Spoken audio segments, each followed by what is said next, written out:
Hello and welcome to another episode of the Eurogamer Newscast, where we break down the week's biggest stories. And it's the morning after the night before, and last night was Summer Game Fest 2022, where host Jeff Keighley put together his annual shindig, where people came on stage and thanked him very much for his contributions to the industry, and also showed off a couple of trailers which had already leaked onto the internet. So joining me to talk about all of that, it's Ed Nightingale.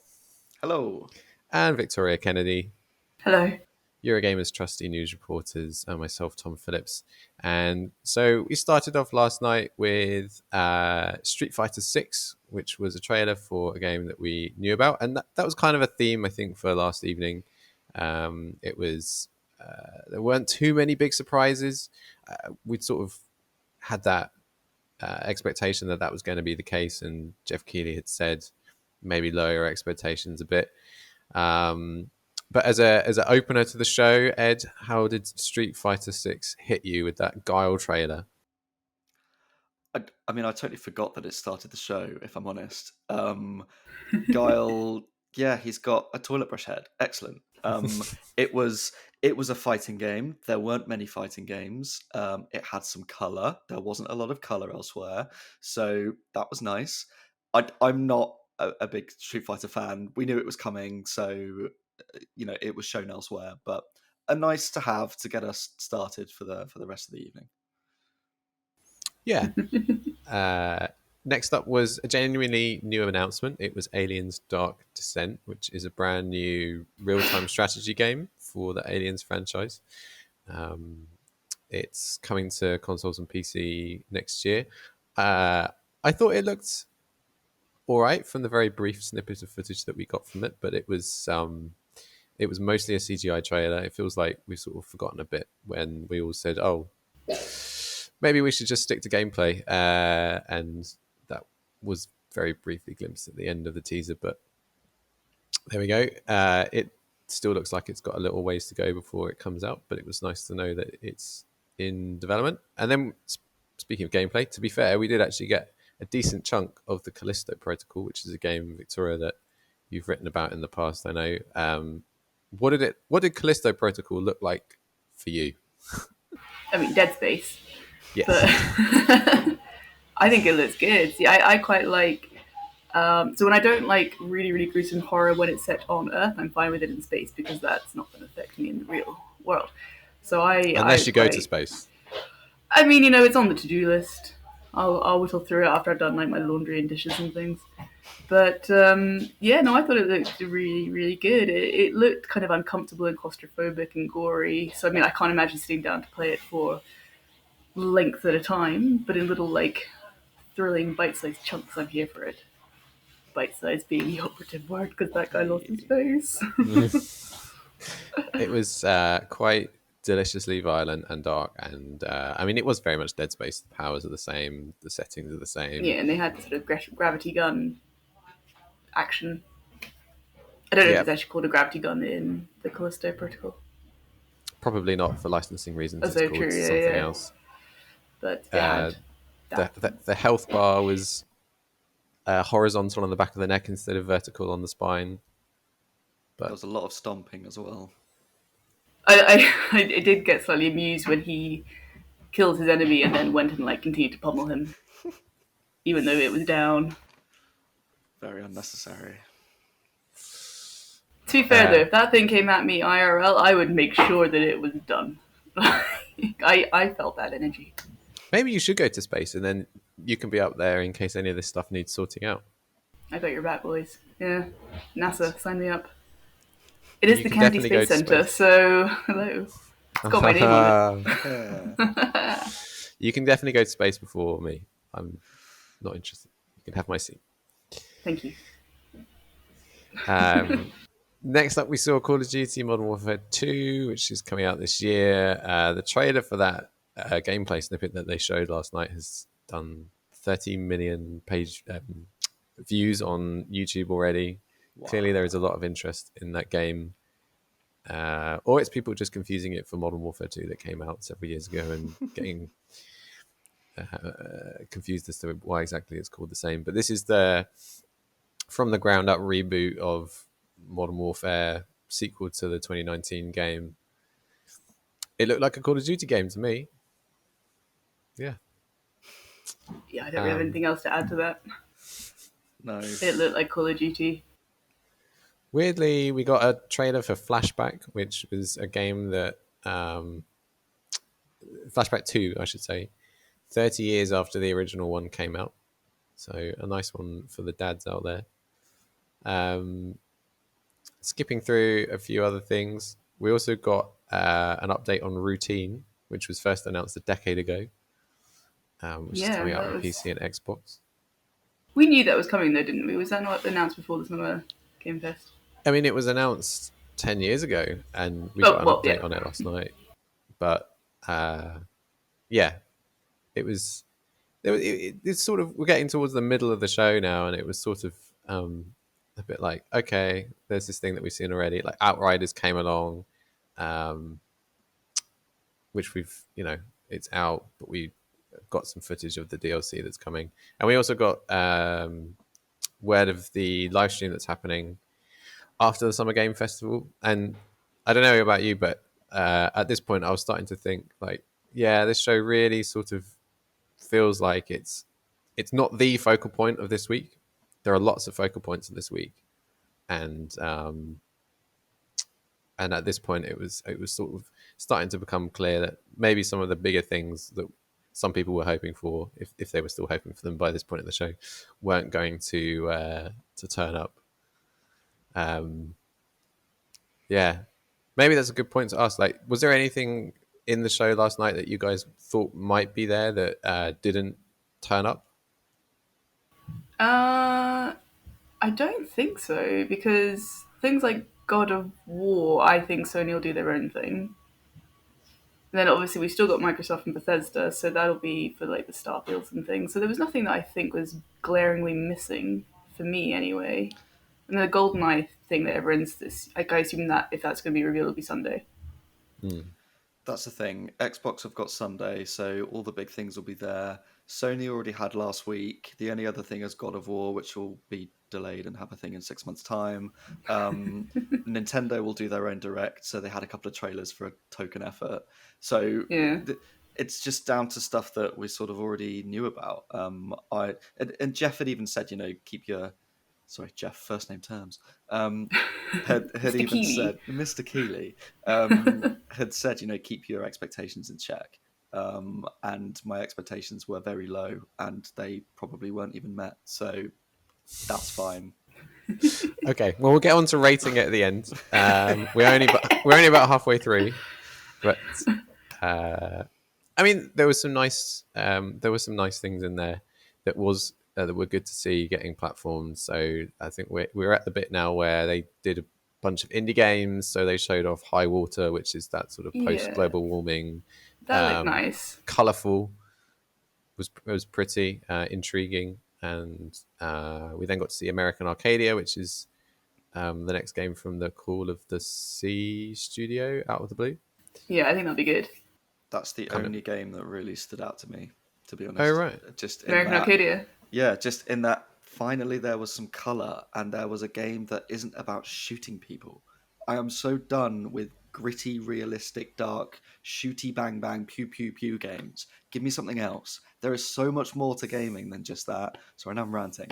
But there was just so much, like, almost every single game had a gun in it somewhere, or it's like a space horror game. And this, at least, was something different with this bright, colourful, 70s style it actually stood out for just doing something different. And for that reason, I'm like, sure, I'd play that. I have no interest in most of the other stuff that was there. I just found it really repetitive. I love Ranty Ed. Sorry. Let it out. Well, another game that didn't have guns as far as I saw, Goat Simulator 3. Also true. Which sent me, anyway, scurrying to my inbox as I saw the press release come in, and I was like, I really don't think that there was a Goat Simulator 2, and there isn't. That's just those lovable scamps have decided to completely just ignore the fact that there was no Goat Simulator 2, and they've gone to Goat Simulator 3, which I like. I was also reading that for a joke, and then was like, they haven't mentioned it here, and I'm like, oh, I guess that is the joke then. So you guys can tell me, because I was writing when this was playing. Was it meant to look like it was introducing Dead Island? Yes. Okay, because I looked and I was like, oh, that must be that. And I was like, what? There's a goat. With an Like- odd art style, but there was years and years ago there was that trailer which was pre-rendered and nothing of the game actually existed at that point, but it was the guy walking down the street looking exactly the same as the guy walking down the street at the start of the Goat Simulator 3 trailer, and the voiceover was like, oh, you've been waiting for this game for such a long time. And yeah, for a moment I thought, well, this is a weird art style for for Dead Island 2, but it must be that. And then no, instead of Dead Island 2 it was Goat Simulator 3. I'm quite reassured that you said that, because I wasn't sure if it was just at the corner of my eye. I was getting very tired and starting to like hallucinate something. Well, I think we were. The goats were there. I mean, the goats were there, okay. A game that I think people really like the look of last night, the Marvel Midnight Suns. We got a look at that. We also got a release date for it, 7th of October. There's a really nice preview of it on Eurogamer right now, where the developer Firaxis talks about how they made Marvel mesh with the XCOM gameplay formula for the game.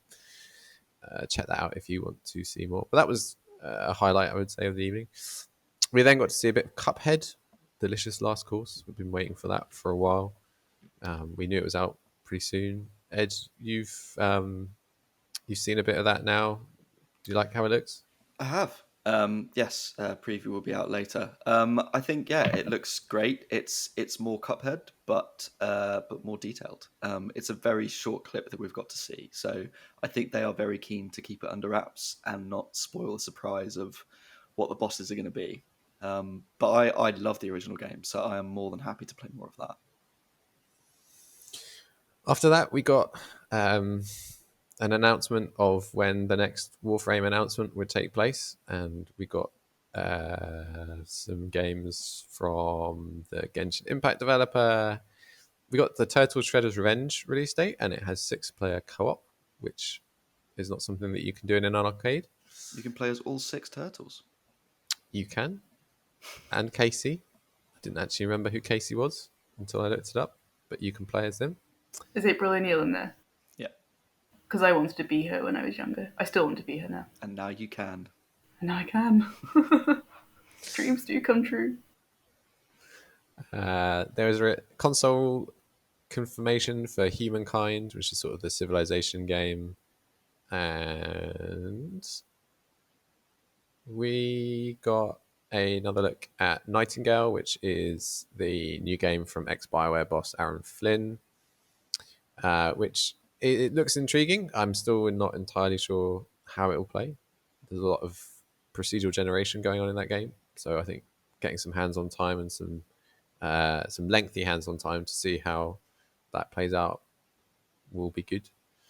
Good name though, right, I Ed? wish I could tell you more about it, as it is obviously my game, but I know we've had just don't know myself. Nightingale and we've had Cape Kennedy now.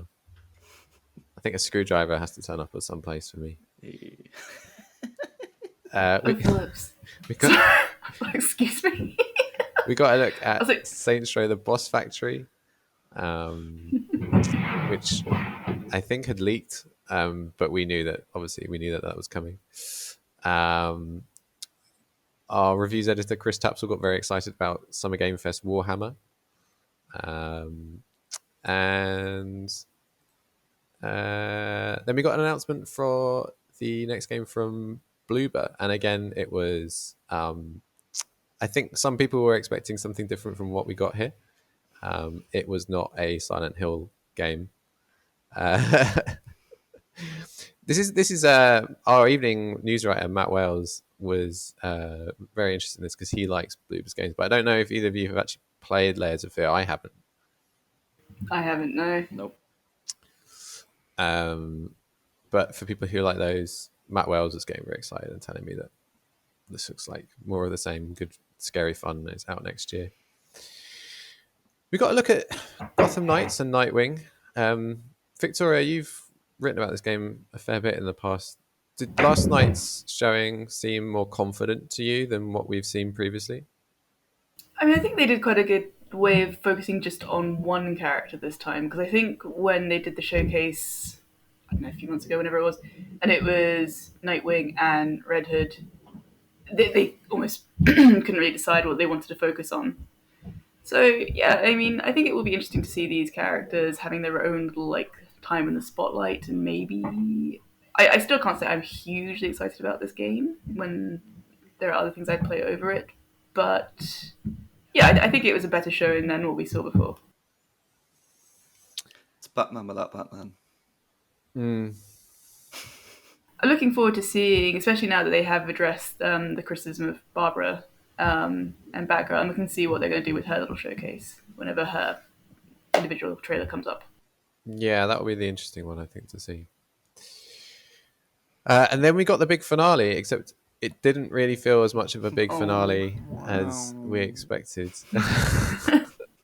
I enjoyed that, Ed. Because of that, what happened 3 hours before for people who weren't online and eagerly awaiting Summer Game Fest? What broke? Well, Sony leaked their own game, which was very clever of them. It's The Last of Us Part 1, which is being remade from the ground up for PS5. So they've added the Part 1 in the end, so it links with Part 2. But yes, that leaked, or a trailer for it leaked a few hours earlier, which they then sort of amusingly acknowledged on the night. You could really tell it was going to be happy. Yeah, Neil Druckmann looked salty AF, and you could tell the placement of this, the fact that they had a whole segment planned. They wanted to talk about the TV series, the multiplayer game. We saw a bit of concept art for that, but neither of those things. They were like the sort of the amuse bouches to what would have been like, bang, here's some pretty Last of Us gameplay. Let's not talk about the price. And wouldn't this be a great show ender?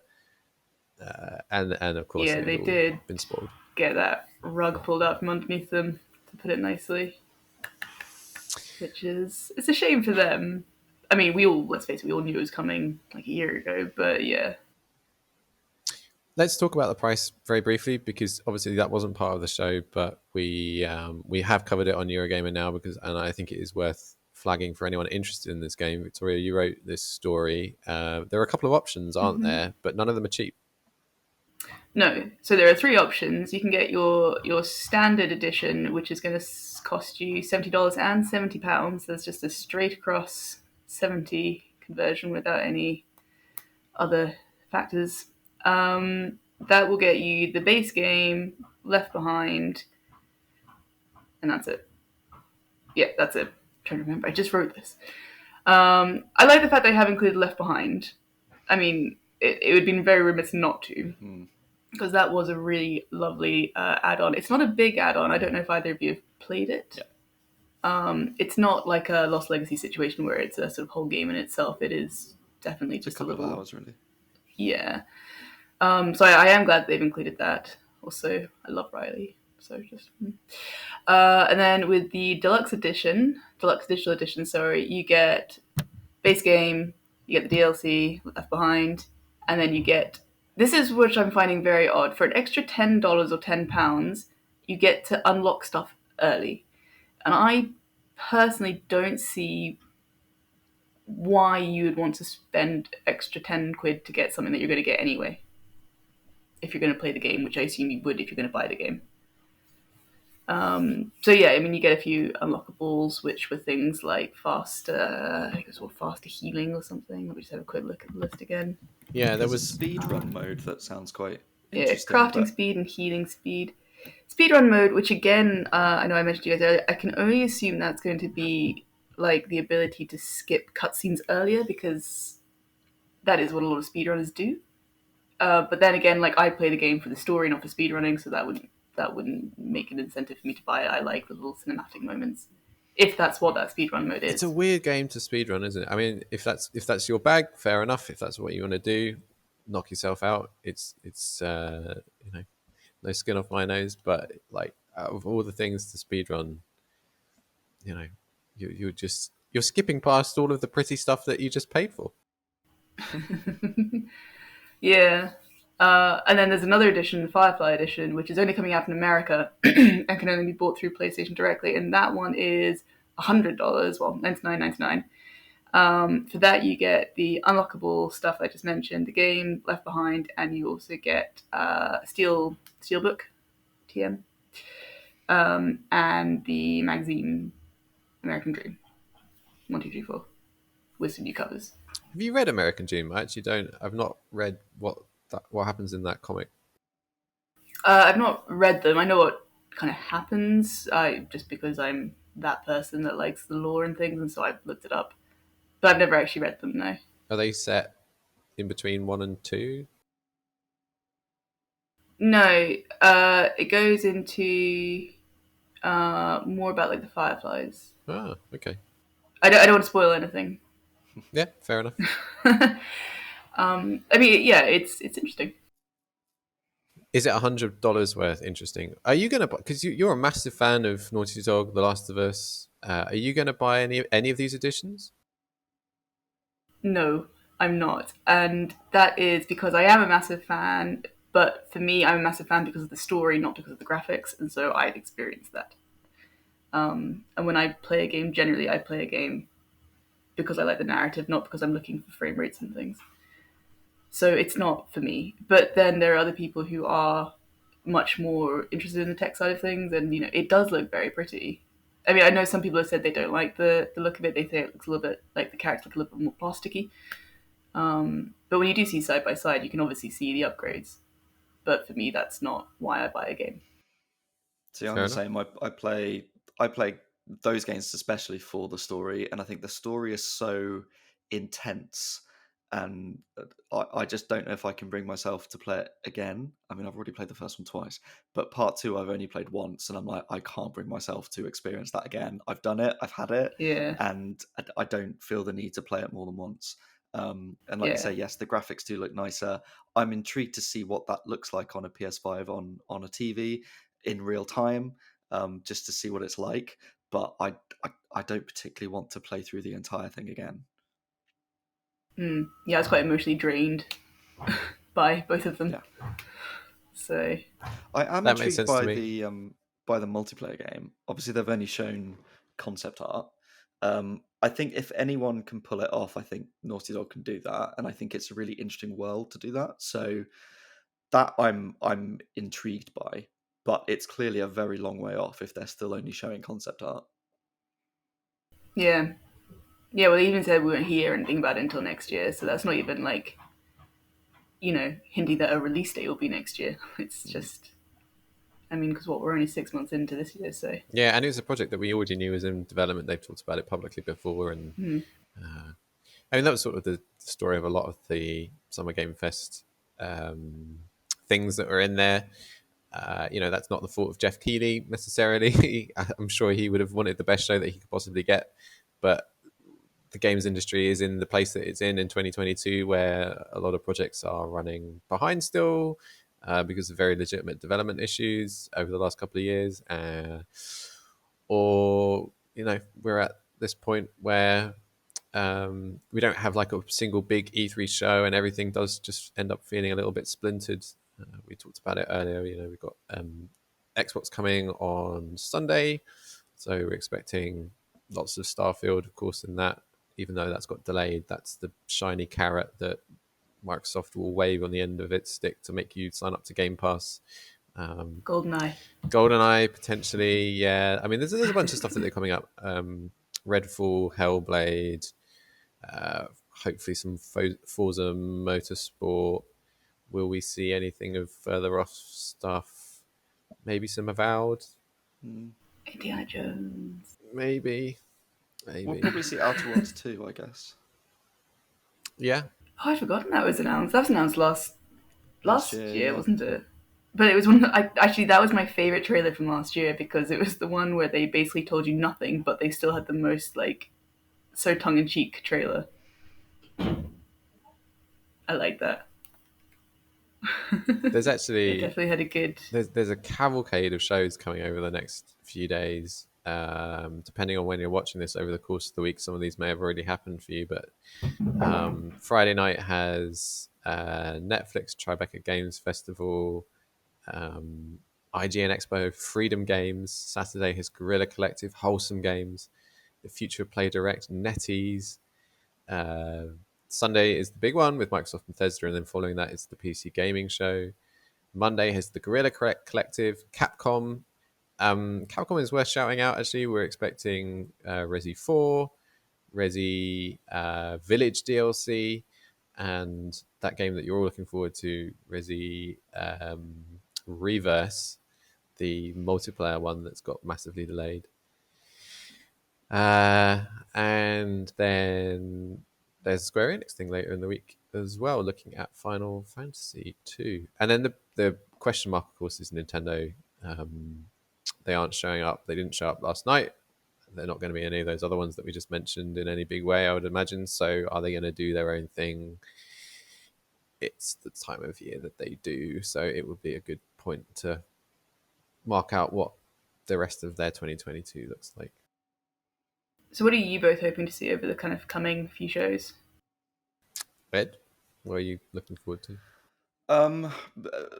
I think the one that I am maybe not excited about but intrigued about most is the Xbox and Bethesda show. It's, I guess, the obvious answer because it's sort of the biggest one. But I just feel like because of the delays that we've seen and because everyone's looking at the rest of the year thinking, well, what are they going to do? I'm just intrigued to see what they're going to bring. Is it going to be, here are some really great looking games, but they're all out next year? Or will they have some surprises for the rest of this year? So I'm intrigued to see what they're going to bring. Even though that's more from a journalistic point of view, I'm not necessarily super excited about the games. I think Starfield I'll definitely play. The other games aren't necessarily my thing, but I'm intrigued to see what they're going to do. I'm also intrigued by the Wholesome games on Saturday because they often have a lot of really cute, very different games that aren't your pew pew shooty bang bang things, but are something a little bit different. So I'm intrigued to know to see what's going to happen there. I think I'm forever going to call them pew pew shitty bang bangs now. I think you hit the nail on the head with the Xbox One, Ed. It's going to be really fascinating to see what they think is their main focus now. And if I was Xbox right now, I'd be looking at shoring up their 2022 rather than doing any more stuff on their far-flung, like Fable, Everwild, stuff that they've announced probably a bit too early and people are now looking forward to, but they are not going to be released in the next 12 months. With that Starfield delay, and to a lesser extent Redfall, I think Microsoft's job on Sunday will be to prop up its 2022 release slate so that people are thinking, there is a reason to subscribe to Game Pass. Maybe they were thinking about subscribing to PlayStation Plus, or maybe if you saw our last episode, you were not. But the core offering of Game Pass remains, I think, for a lot of people, those day and date first party, and to a less extent third party, but those first party releases that come along. And without Starfield there, then Microsoft has a question to answer on what people will get for their Game Pass subscriptions this year in terms of brand new first party stuff. So yeah, I would expect them to focus on that. And GoldenEye being shadow dropped would be lovely, wouldn't it? That would be amazing. Yeah. There's sorry. also been some good stuff that has been announced already. Obviously, we had the Sony showcase last week, which I actually thought was a really good showing. Again, we sort of knew a lot of stuff. We knew that Resident Evil 4 was coming. We knew that Street Fighter was coming, but nice to see it. I am incredibly excited about Final Fantasy 16 because I'm a filthy fanboy, but I just cannot wait for that game. I love that it's the medieval setting. I love that it's focused on the icons. Like when the music started chanting them at the end of the trailer, I might have squealed quite a lot. I'm just very, very excited about that game. So for me, nothing else is going to top that because that's all I wanted to see, unless we see Breath of the Wild 2 next week. So I think Sony had a really strong showcase, mainly for that game. But even last night, there was some Devolver games that were showcased that I think look really cool. There's the Plucky Night one with this sort of 2D storybook feel, and then it jumps out into 3D. And it's the Pokemon artist that's been working on that. So I think that looks really cool. Skate Story looks really interesting. Again, it's got a really cool art style to it. And Cult of the Lambs, I got to play at WASD a couple of months ago, which is really, really fun. So I've got really high hopes for that. And then there was another indie Day of the Devs showcase last night, which had lots of really interesting little games in there. So well worth checking out some of that stuff that isn't the big AAA games, but things that are a little bit different and a little bit interesting. Yeah, I'm looking forward to the indies coming up, actually. Cult of the Lamb looks right up my That does street. look cool. Yeah. Very funny trailer. I'm interested in I keep forgetting the name of it, the little Squire night game. The Plucky Knight. The plucky squire. Oh, sorry, I keep saying knight. I've got that from you, Tom. It's your fault. It's the Plucky Squire, and yeah, it's from Pokemon artist James Turner, who has worked on many, many Pokemon games, designed many iconic Pokemon, and is now left Game Freak to form his own studio, which is really interesting to me. Yeah, be cool to see what they do. Yeah, that looks adorable. So it's not all about AAA, as much as that does often turn our heads. I think this year we're going to have to get used to the fact that AAA is not going to be as prevalent as it perhaps normally is. But there's still a lot of cool stuff out there. I wonder if we have more on Return of Monkey Island. Is there a PC thing coming out? There's a PC thing coming out. Yeah, there's PC Gaming Show after Xbox. So. One more question. Who do you think Ashley Johnson and Troy Baker are playing in the Last of Us TV show? Clickers. I'm glad you asked this, Ed, because you know what my next thing I'm going to say is I do think they're going to be clickers and it's just going to be a cameo. But Ed, how do you think they're going to sound? Well, no, because I did this earlier, but I'm thinking it was kind of wrong. I mean, it's almost like a. It's like a Geiger counter. I was going to say like a dolphin. That was good. That was good. And you, Tom? You know what, HP, if you're watching, you got your cast. Hire us. Clearly, Hire us, we we'll are be a lot extras. cheaper than Troy Baker and Ashley Johnson. Yeah. Either that or they're going to be the giraffe. Who's going to be the front? Like a pantomime horse. Troy Well, Baker is Troy Baker's quite a tall man. I think he needs to be the neck. He'll be the neck. Yeah. Well, if only they'd put that at the end of the show, that wouldn't have got spoiled. No one would have expected that. Exactly. What would you rate the show, Ed, if you were to give it a Eurogamer scoring system review? It would not get a rating from me. I'm not quite harsh enough to say avoid because it was worth watching just to see what might be coming. But yeah, meh. Clicker noise. Okay. And Victoria? Yeah, I'm going to have to say no rating as well, no badge. Oh, I'll tell you one thing I did like. I really liked the trailer for The Quarry. I thought it had like a really funny, like, energy, like upbeat vibe with kind of like dark, sinister premise. I like that. I'd recommend that. I'd give that the recommend sticker for the trailer anyway. And that is a game that you can play today. Yeah.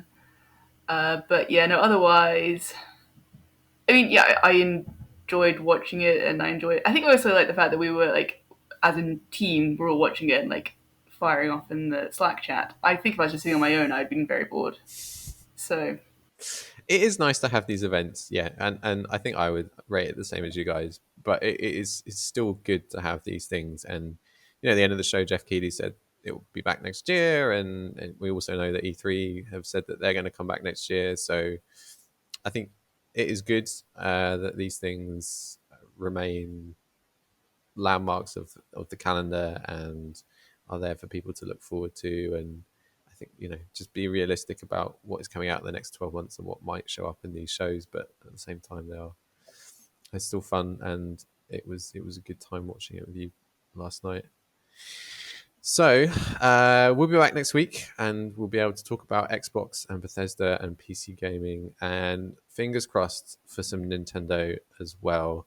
And we'll chat about all of that. But thank you for watching. If you've got this far, it's much appreciated. Thank you for joining me, Ed and Victoria. And You're welcome. Pleasure. on Twitter, I am at Tom Phillips EG. Ed At Ed_Knights with an N. and Victoria. I'm Lil Chop Shop Gal. Awesome. Thanks again, everyone. We'll see you next time. Bye bye. See you next week. Bye.